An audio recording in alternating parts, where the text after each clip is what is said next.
I also have here a couple of sound bites, actually 4 sound bites that are once again going to establish that if you listen to this program, you're going to be in a cutting edge of societal evolution when it comes to analysis of the news, not just the reporting of what's going on, but what to think about it. 2 instances where I have been validated in spades today.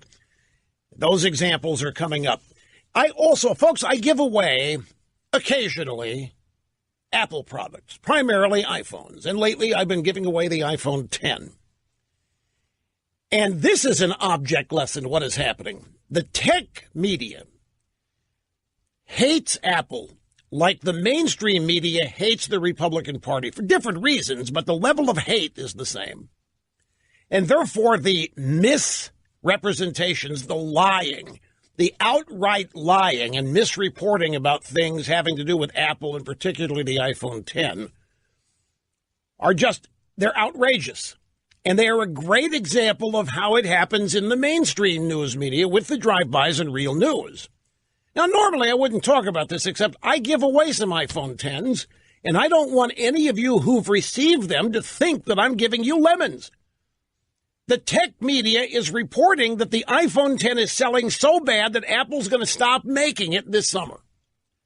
And it's not true. The iPhone 10 was the number 1 selling iPhone in the world in November, the 4th quarter of 2017. The number 1 selling iPhone, the number 1 selling phone, period, in the world.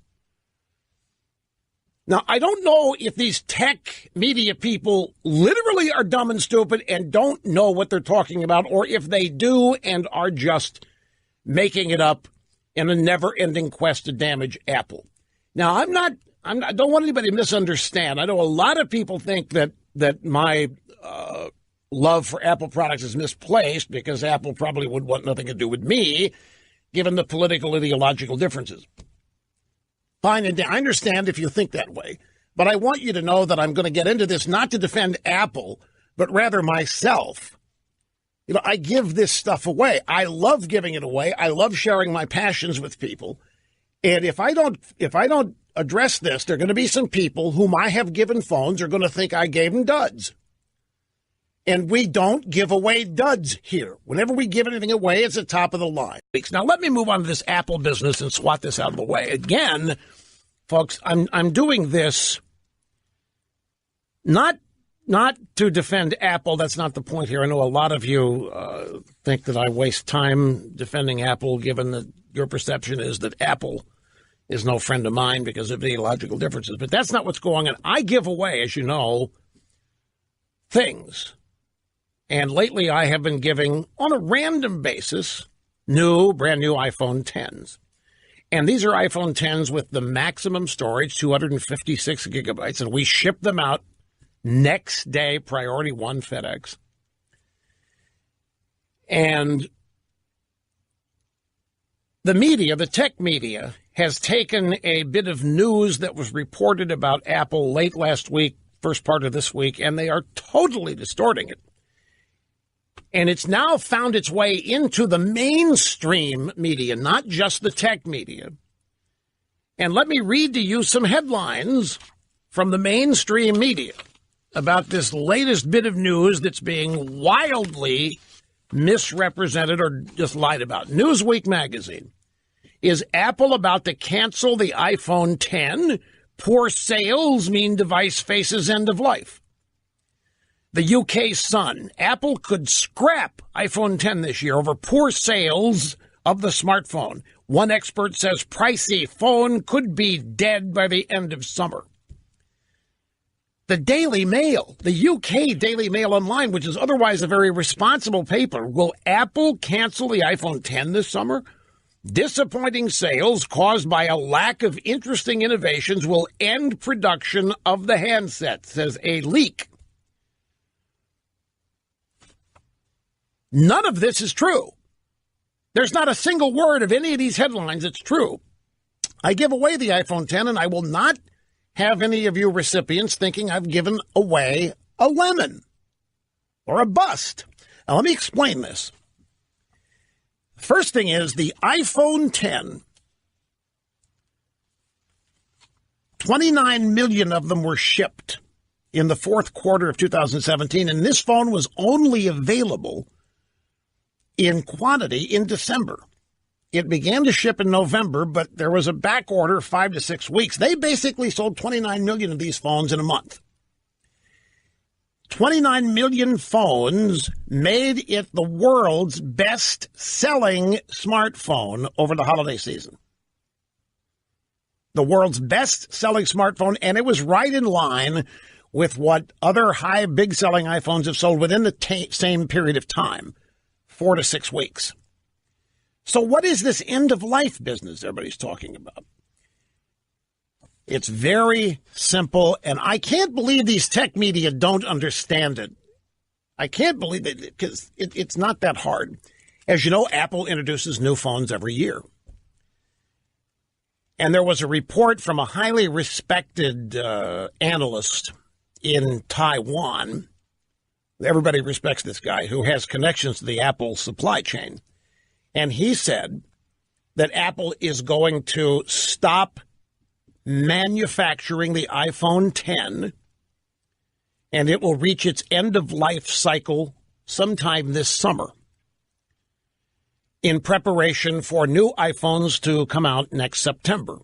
Well, that's the report. And there have been rumors from other analysts that the phone's not selling well, and that's common. I mean, every year the anti-Apple tech media, much of which is bought and paid for by Samsung, reports that Apple's phones are not selling well. They're always wrong. But this end-of-life business is a standard business term. The iPhone X is not being eliminated. It's not being shut down. It's not being ceased. It's going to be upgraded. There will be a new version of it. Same size, 5.8-inch screen.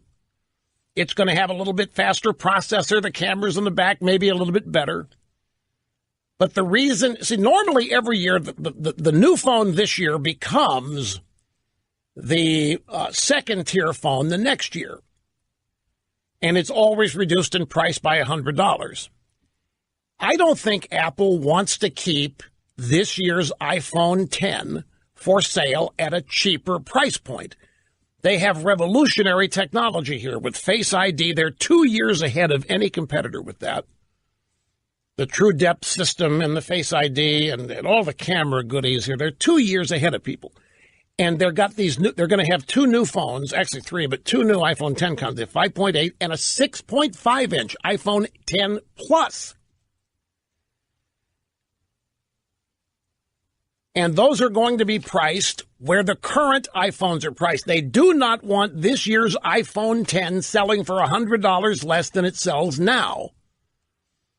They want to be able to maintain an average selling price because of this new revolutionary technology. So they're not going to keep the current iPhone X as a year-old phone. It will be replaced by a brand new phone, 6.1-inch, but it will not be an OLED screen. It'll be traditional LCD screen, but it's going to look just like the iPhone X. 6.1-inch screen, but it will not have some things in it, big-time back camera. They'll be able to sell this at the same price point that the iPhone X would sell for if they kept it. The bottom line is that this iPhone X that you have, if you have one now, they're going to sell another version of it like they do every year, upgraded, incremental improvements in the internals. The iPhone X is not a bust. It's not a lemon. It's not going anywhere. They just are not going to keep it in the roster as a cheaper phone next year for a host of reasons. They'll probably hold on to the iPhone 8 and the 8 Plus as the lower cost phones next year. And then they'll introduce that 6.1-inch phone in that same price point, maybe even a little less. And there will be two new iPhone Xs, the one that's still 5.8 inches like this one, and a new one at 6.5 inches, where they will maintain the premium price level and will not cut the price. It has nothing to do with the phone not selling because it's selling like hotcakes. The hottest selling phone in the fourth quarter in the world And these tech companies have just glommed onto this. They just can't wait to write that Apple blew it, Apple's failing, Apple had a bad, just like they can't wait to write about the Republicans. It's the same. It's amazing how similar the coverage of Apple is in the tech media and the coverage of the Republican Party and conservative is in the mainstream media. It's eerie. The tech media literally hates Apple. Not all of it, but I mean, the people participating, they literally hate Apple, and they wish Apple would fail. They're jealous, they're envious, they just despise them because they're successful. Even though they're all liberals, even though they're all in the same pod, if you will, ideologically. But this is all about being number one, all about being big. It's not fair. It isn't fair somebody is so successful. It's not fair somebody should be so big. It's not fair. It's not fair that Apple has the best phone every year. It just isn't fair. And so any chance they get to write that Apple's blowing it, that Apple's best days are behind them, that Apple's new phone's a dud, they do it. Knowingly, I think they know what they're writing here. These headlines are bogus, but they're doing it anyway.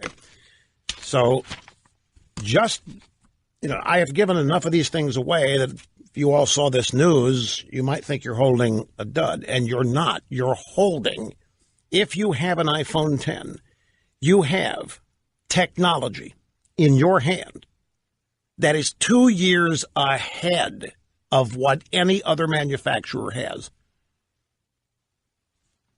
And they're not close to duplicating it or surpassing it. The same iPhone that you have today, the iPhone 10, is going to continue to exist as an upgraded version. It will look pretty much like this one does, but the current iPhone 10 will not continue to be sold cheaper.